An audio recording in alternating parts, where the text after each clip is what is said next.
Ya pemirsa, kembali lagi di Special Talk Show. Saya masih ingin bertanya untuk Bapak Sabirin. Tadi Pak menyambung apa yang sudah saya tanyakan dan juga Anda juga sudah menyampaikan pengawalan yang seperti apa dan syarat yang harus berkas yang harus dilengkapinya seperti apa Pak surat-suratnya? Jadi semua pengawalan bisa Bu. Permintaan yang jelasnya ada permintaan, semua kita layani. Ya mungkin ada seperti administrasi nanti nyusul tidak masalah. Yang penting Ibu komunikasi dengan kami, ya langsung kami kawal kemana tujuannya. Itu PP Bu, pulang dan pergi untuk pengawalannya. Biasanya yang paling sering meminta pengawalan dari polisi ini dari pihak mana ya Pak? Itu banyak Bu, dari mungkin misalnya Jakarta mungkin pakai EU, mungkin dari pernikahan untuk apa tuh namanya wedding polling apa namanya itu untuk dikasih video tuh, untuk istilahnya sejarah tuh, banyak Bu itu. Nah, dengan catatan tadi Bu, ya kami ya permintaan Ibu lah. Nah, Permohonan dari masyarakat, ya silakan langsung kita kawal di mana. Nah, begitu. langsung siap Pak ya? Siap. Pulang pergi. Pulang pergi siap. Pulang pergi. Saya kebetulan duduk dengan Pak Sabirin. Saya ingin bertanya tentang motor gede ataupun mugi nih Pak. Ini kan banyak mengatakan mereka semena-mena menggunakan jalan. Ya, tanggapan Anda Pak, ini sebenarnya memang diperbolehkan oleh pihak polisi atau bagaimana? Kita melihat mereka tidak sudah menambah aksesorisnya, ini juga sudah sebuah pelanggaran Pak. Jadi perlu kita jelaskan tuh komunitas Bu. Nah, namanya mungkin itu Ikatan Motor Indonesia. Itu di bawah IMI semua Bu. Jadi orang tua ada komunitasnya. Jadi alhamdulillah sekarang ini sudah saya datakan di Polres itu sekitar 435 komunitas yang ada di Banda Aceh ini. Mulai dari CC yang 80 sampai 2.500. Itu kita datakan di Polres. Namanya Purpik, Pelopor Lalu Lintas. Forum Pelopor Keselamatan Lalu Lintas. Itu sekitar 435. Itu data sudah ada saya semua. Alhamdulillah. Ya mungkin ada 1-2 Bu. Nah, itu ada. Ya, tapi kok komunitas itu dia jalan tuh rame-rame. Seperti kemarin kami adakan di milenial, kami adakan anti narkoba tuh memang mereka juga ikut berpartisipasi. Ada pengawalan sendiri. Yang dikatakan Ibu tadi mungkin ada sebagian kecil, sebagian kecil yang tidak terpantau mungkin ada. Jadi terima kasih kan tuh masukan Ibu. Nah, nanti akan kita sampaikan juga dengan ketua komunitas. Baik. Itu sekitar 123 komunitas yang ada di Banda Aceh. Banda Aceh. Jadi jumlah orangnya yang kami datakan 400 lebih, 435. Satu lagi Pak Sabirin, di Aceh apakah juga sudah diberlakukan e-tilang? Sudah Bu, sudah lama. Sudah lama ya Pak? Sudah lama e-tilang.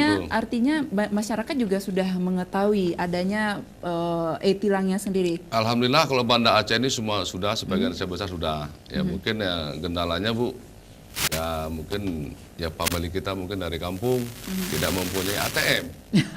Itu dia masalahnya. Kendalanya. Padahal dengan ada e-tilang ini malah memudahkan masyarakat. Mereka tidak harus ke jaksa, ke pengadilan. Satu lagi kan tidak ada istilahnya pungli dengan anggota. Betul. Berapa jumlahnya langsung ATM. Terkadang ada pembeli kita mungkin sebagian tidak ada ATM, ini kendalanya. Ya, jadilah masyarakat yang seperti saya mematuhi peraturan. Artinya karena saya nggak pernah dapat tilang ini. Saya nggak pernah dapat surat cinta dari polisi. Tapi nanti kita coba bisa Bu. Kita coba sesekali kan Ibu, kita usahakan tidak pakai helm gitu. Baik. Nah, saya ke Pak Zubir. Pak, ini kita melihat sudah ada suara operator di traffic light. Nah, ini sebenarnya efektif nggak sih Pak? Itu bagian dari sosialisasi juga. Jadi kan bahwa tahun ini sebenarnya pengeras suara di persimpangan traffic light itu sudah lama dipasang. Itu bantuan dari kawan-kawan dari provinsi juga, dan tahun ini kita melengkapkan, kita gandeng dengan ATCS yang ada di Simpang 5. Jadi kita bisa kontrol dari sisi room, kita ngomong dari sisi room, itu di persimpangan 5 bisa masyarakat mendengar himbauan-himbauan dari kita. Tapi kembali lagi tadi dari kesadaran masyarakatnya, saya sudah pernah coba itu 1 jam, setengah jam lah saya ngomong di sisi room. Itu banyak juga masyarakat yang belum patuh. Misalnya contoh pada umumnya kita himbau masyarakat jangan berhenti di lajur kiri, misalnya karena ada kendaraan lain yang prioritas untuk ke lajur kiri. Itu masyarakat pada umumnya dia mungkin apabila ada kondon, dia bisa lihat ini 30 detik lagi, dia langsung ambil jalur kiri. Di lajur kiri Sudah ancang-ancang. pelan, saat nanti detiknya sudah mulai 3 atau 2, dia langsung menerobos. Nah, itu. Tapi selalu kita imbau di persimpangan yang ada sekarang di persimpangan Simpang 5. Iya. Ke depan kita akan tambah juga itu di persimpangan Simpang Man dan Simpang DLHK3 di Pucuk Baren. Kemudian ada juga tahun ini bantuan dari Kemenhub untuk pembangunan ATCS baru dilengkapi dengan pengeras suara juga, itu di Simpang PDAM dan di Simpang Jamutapi. Baik. Oke, artinya memang akan ditambahkan Tambah. lagi. Nah, ini bentuk sosialisasi yang memang diharapkannya bisa merubah paradigma Dari masyarakat itu Iya, sendiri. lagi-lagi soal etika ya. Oke, Pak Nizar. Iya, Pak Nizar, ini pembinaan lalu lintas dan angkutan jalan yang dilakukan pemerintah ini meliputi apa saja sekarang saat ini? Jadi memang kita kalau pembinaan kita itu meliputi subjeknya atau pelakunya. Kita ada kegiatan pelajar pelopor keselamatan ya, dan terus ada meliputi sarananya, misalnya pembinaan terhadap awak kemudi kendaraan atau supir. Kita ada pemilihan supir teladan misalnya. Terus ada juga pemeriksaan layak kendaraannya atau KIR. Terus ada juga pengujian kendaraan di seluruh kabupaten. Ini saya sedikit menyampaikan ya. Ini apa yang saya dengar masyarakat, ini kebetulan forumnya sosialisasi. Saya menghimbau ke masyarakat dalam rangka perubahan paradigma. Kan banyak yang lapor, Pak, kami kok belok kiri langsung kena tilang kan, masyarakat nanya gitu. Dia masih berpegang pada undang-undang yang lama, yang dimana kalau jadi undang-undang yang baru kalau tidak ada tulisan belok kiri langsung, itu nggak boleh belok kiri. Kebalikan dari undang-undang yang lama. Nah, jadi kalau nggak ada tulisan, walaupun ada jalur, itu nggak boleh belok kiri. Masih bingung berarti mereka. Jadi kalau ada tulisannya belok kiri Ke kiri langsung. baru boleh belok kiri. Jadi kan nggak ada tulisannya, Pak. Memang nggak ada tulisannya. Undang-undangnya dia harus berhenti. Dia harus berhenti. Kalau boleh belok kiri ada tulisannya. Jadi kebalikan. Terus lihat juga marka.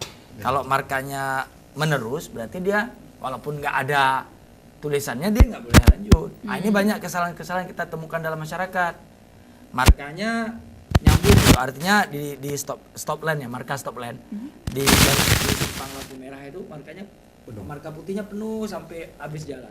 Nah itu tuh nggak boleh kalau ke kiri. Tapi kalau markanya setengah, berarti setengahnya boleh. Boleh. Ya. Oke, agak-agak susah juga. Kesalahan-kesalahan yang kami temukan dalam masyarakat ya. Iya, dan juga ini harus selalu diberikan pemahaman. Ya, tapi ini kan setelah lama ya. Masyarakat sendiri juga harus belajar. Memang ini paradigma. Kalau Mbak ingat dulu, saya teringat dulu kita begitu susahnya pakai kaca spion ya. Spion motor. Saya waktu SMA, spion 2 kayak orang berdoa gitu kan. Akhirnya industri mengikuti. Spion sekarang itu keren-keren, gaul-gaul ya kan. Sekarang malu kita nggak pakai spion. Susah kita merasa karena spionnya desainnya udah keren-keren, industri mengikuti. Ini yang perlu kita lakukan. Jadi pelan-pelan kita merubah paradigma itu susah ya, karena sama seperti kalau ibu ke luar negeri mungkin ibu akan patuh. Saya punya pengalaman, jalannya 3 meter, kendaraannya nggak ada, saatnya belum boleh nyebrang, saya nggak berani nyebrang. Karena semua orang nggak ada yang nyebrang, akhirnya saya ikut gitu loh. Akhirnya kita ikut, wah ternyata kita bisa patuh juga gitu loh. Nah, kenapa kita bisa patuh? Karena di luar mungkin lebih banyak yang patuh daripada yang enggak, jadi kita merasa malu. Oke. Pak Nizar, ini untuk kemajuan LLAJ sendiri, apa yang harus Anda harapkan untuk kedepannya kebaikan? Jadi memang untuk kemajuan LAJ ini saya ingin mengingatkan seberapa bagus pun infrastruktur yang kita buat, teknologi yang kita buat, tujuannya kan untuk mengatur ya, untuk mengatur kendaraan ya. Sistem yang kita buat itu untuk mengatur kendaraan ini dikendalikan oleh manusia. Jadi kalau kitanya sendiri, pelakunya sendiri tidak mau ikut berubah sesuai dengan teknologi yang telah kita siapkan, maka aturan yang kita buat ini akan sia-sia. Kota kita tetap juga amburadul, semrawut. Karena teknologi yang kita pakai sebenarnya nggak kalah jauh nggak lebih hebat dari Malaysia, nggak lebih buruk dari Malaysia. Justru di traffic light di luar negeri, di Hong Kong, di Malaysia biasa aja gitu loh. Pendek-pendek, lampunya masih lampu nggak LED, masih non. Kita sudah LED, kita sudah ITS ya kan, udah CCTV. Tapi itu mereka patuh dengan traffic light yang bekarat, lampunya masih lampu lama, ya kan? Ini sepertinya masalah pelanggarannya Ya, memang untuk itu ditegasin. Kementerian Perhubungan hari ini Dinas Perhubungan mencoba memasukkan kurikulum kepatuhan lalu lintas, keselamatan lalu lintas, mungkin nanti bersama jajaran untuk masuk ke dalam kurikulum. Nah, jadi kalau melanggar lalu lintas itu juga bagian dari dosa, karena orang lain ada rugi. Nah, itu. Baik, terima kasih banyak Pak Nizar. Ya, saya ke Bapak Zubir, ini calon dokter nih Pak. Calon dokter, maaf. Pak Sabirin. Pak Sabirin. Bu. Calon dokter. Ini calon dokter Mas Calon dokter. Amin. Amin ya Pak ya. Amin, Pak, aduh satu hal yang ingin saya tanyakan ini terakhir nih Pak, benar nih terakhir. Sebenarnya dari pihak kepolisian berhak nggak sih untuk menilang orang yang belum ataupun telat membayar pajak motor atau mobilnya Pak? Yang belum, Yang telat, telat. ya karena Nah. saya juga melihat dengar-dengar ini polisi tidak ada kewajiban untuk menilang yang pajaknya tidak terbayar. Oke, jadi yang pertama lu Bu. Ya, yang pertama saya menyambung tadi masalah karena ada keuntungan atau faedahnya dengan masyarakat. Masalah CCTV Bu. CCTV yang di Simpang 5 Pak Jubir ya, seperti di kebersihan. Alhamdulillah dengan dipasang CCTV itu Bu, yang nama kecelakaan terungkap, perampokan terungkap. Nah, yang di Simpang 5 dengan Dinas Kebersihan. Nah, itu Bu. Termasuk dengan yang ATS yang di Simpang 5. Itu Bu. Jadi sama berempat. Jadi faedah bagi masyarakat dan keluarga kita juga itu. Itu yang pertama Bu. Yang kedua, masalah pajak tadi Bu ya. Itu memang ada undang-undangnya Bu. Undang-undangnya ada. Nah, bukan kita ngarang-ngarang, ada undang-undangnya. Karena itu bersamaan dengan SNK. Karena SNK ada undang-undangnya. Makanya di situ kan disampaikan taat membayar pajak Iya. pada waktunya gitu. Jangan sampai terlambat. Oke. Nah, itu cuma Bu. Taat membayar pajak, jangan sampai terlambat. Karena ada undang-undangnya itu. Tetap ditilang Pak ya? Ya itu tetap Bu. Kalau prosedur hukumnya. Betul Nah, sekali. terkadang ya masyarakat kita ini kan ya maklum Bu, masalah ekonomi. Ya. Atau tergantung nanti petugasnya ada kebijakan mungkin mau ke rumah sakit dan ngantar lagi melahirkan lagi kan kita pun harus ada juga lah istilahnya kemanusiaan nggak terus main tilang-tilang nggak mungkin Bu. Karena ada ke rumah sakit yang melahirkan ada penting lah ada. Mungkin maksud saya coba mungkin yang ditilang itu yang lapor-lapor mungkin udah pajaknya telat. Nggak bawa STNK, mana pilihnya? Itu udah banyak pajaknya tuh. telat nggak bawa STNK. Itu kiamat namanya. Yang jelasnya kita taat hukum lah. Taat hukum. Nah, itu aja Bu, taat hukum, peraturan itu kan sudah ada semua. Oke. Termasuk kita nih lah, kami ini kan ASN ya Bu. Harus lengkap semua. SIM ada semua. SNK ada. Pergi kantor pun kami ya jam 8, setengah 8 ada di kantor. Sudah kami tipe ya. Udah duduk semua situ. Kan nunggu waktunya. Baik, Pak Sabirin, Anda saya berikan kesempatan untuk adakah pesan untuk anak muda, bukan anak muda saja sih, seluruh elemen masyarakat harus mengikuti peraturan yang sudah diberlakukan di kota kita. Bisa, Bu. Jadi kami dari Satlantas Polresta Banda Aceh yang pertama menghimbau ya, bagi pengendaraan sepeda motor roda 2, roda 4 dan sejenisnya harus mematuhi peraturan lintas yang ada di Banda Aceh khususnya dan di Indonesia pada umumnya. Yang kedua, taati peraturan. Yang ketiga, sabar dalam mengendarai kendaraan roda 2, roda 4 di Banda Aceh. Kenapa? Karena sudah cukup ramai di Banda Aceh. Mungkin itu aja Bu pesan dari saya. Yang penting sabar. Sabar dalam berkendaraan. Pengendaraan di Banda Aceh. Betul Karena sikit-sikit udah ribut. Satu Buka. lagi Pak, balap liar Pak. Ini anak-anak muda alay-alay paling sering Pak balap liarnya. Untuk balap liar silakan nanti telepon ke nomor tadi Bu. Itu biasanya malam. Malam ya. Di Ulili sudah kita malam sudah kita basmi, sudah habis. Ya mungkin nanti timbul lagi di Lepen Road. Nanti timbul lagi di Lampineng. Itu dah. Coba silakan nanti telepon ke nomor kontak tadi. Peran serta masyarakat juga kami butuhkan. Iya. Karena Ya, jelas. Pak Sabirin, mungkin Pak Jubir, saya juga kan kadang-kadang terbatas ya jumlahnya. Ada pengawasan masyarakat untuk memberitahukan ke Pak Sabirin atau ke Satlantas atau apa kan itu perlu kami. Kami nggak bisa menguasai semua elemen. Jumlah personil kan terbatas. Iya, Mungkin tiap setengah kilo ada 2 orang itu Pak. Karena perlu saya sampaikan, Bu, Ya. itu Polresta itu 1.250. Berarti satu polisi itu harus menangani 350 masyarakat. Itu dia perbandingannya, bukan lantasnya ya. Personilnya. Personilnya. Kalau lantasnya cuma berapa? 89. 89. Kendaraannya tadi Pak Jubir 230 ribu unit.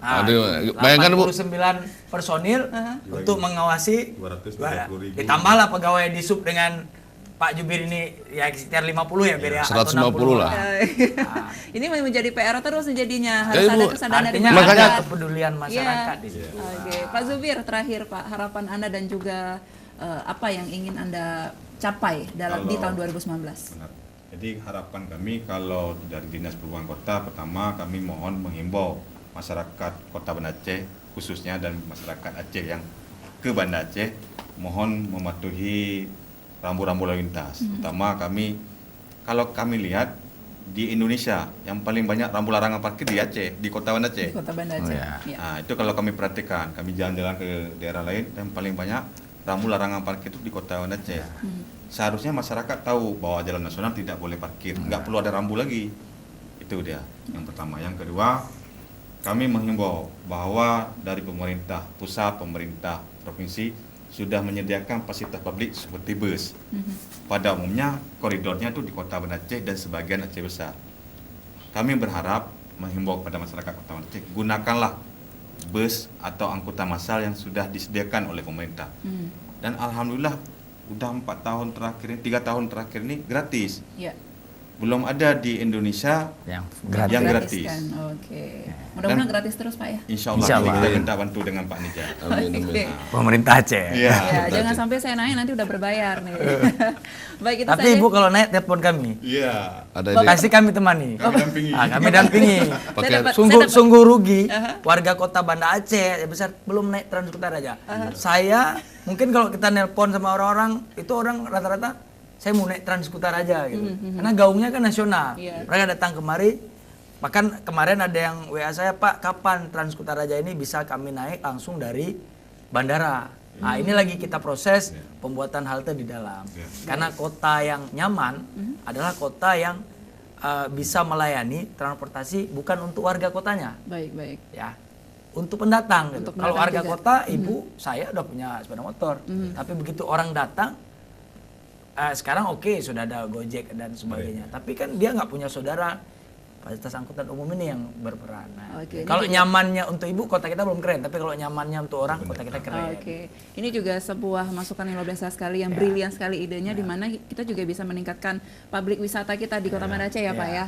Nah mudah-mudahan dengan adanya informasi yang disampaikan oleh ketiga narasumber kita di sore hari ini sangat bermanfaat sekali untuk Anda semuanya pemirsa, untuk saya juga pribadi, dan gunakan juga Trans Kota Raja ya sebagai kendaraan yang bebas dari kemacetan juga ya, dan ini sangat aman untuk biasanya juga kaum perempuan ya dari yang namanya begal ataupun pencopetan. Jadi prinsipnya dulu kita punya moto, antarkan anak Anda ke halte Trans Kota Raja, selanjutnya biar kami yang menyelesaikan. Asik. Artinya orang-orang tua yang misalnya anak kuliah di Darussalam, dia nggak perlu ngantar ke Darussalam, ngantarnya Ngantarnya ke di halte aja. Masjid Raya aja. Selanjutnya biar kami yang menyelesaikan Trans Asik. Kota Raja. Nanti mudah-mudahan saya nanti kalau naik Trans Kota Raja bisa didampingi dan dapat pengawalan dari Pak Sabirin Pak ya. Amin. Kita kawal Bu, langsung kita kawal ketat. Baik, terima kasih banyak pemirsa. Mudah-mudahan ini bermanfaat sekali. Dan saya Gustiada pamit. Terima kasih banyak. Assalamualaikum warahmatullahi wabarakatuh. Selamat. Waalaikumsalam.